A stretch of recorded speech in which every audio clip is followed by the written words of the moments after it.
பொள்ளாச்சி பாலியல் விவகாரம் தொடர்பாக வெளியான ஆபாச வீடியோவில் இருப்பது தான் அல்ல என்று பார் நாகராஜ் மறுத்துள்ளார்.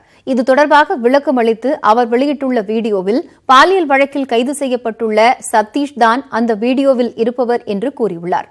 அடிதடி வழக்கில் மட்டுமே தான் கைது செய்யப்பட்டதாகவும் பாலியல் விவகாரத்தில் தனக்கு தொடர்பில்லை என்றும் பார் நாகராஜ் கூறியுள்ளார். என் மேல எந்த தவறும் கிடையாது. நான் பாதிக்கப்பட்ட பெண்ணுடைய அண்ணன் மிரட்டினதான் என் மேல காவல்துறை வழக்கு பதிவு பண்ணியிருக்காங்க. அது நான் பிணையில வந்திருக்கேன். என்னை எந்த நேரம் கூப்பிட்டாலும் காவல்துறை விசாரணைக்கு வரணும்னு சொல்லியிருக்காங்க. அதுக்கு நான் ரெடியா இருக்கிறேன். இந்த பாலியல் தொந்தரவு வழக்கில் நான் கிடையாது. நான் அடிதடி வழக்கில் இருக்கேன். அடிதடி வழக்கு சம்பந்தமா எப்ப கூப்பிட்டாலும் வர சொல்லியிருக்காங்க. நான் அதுக்கு வரக்கு நான் தயாரா இருக்கேன்.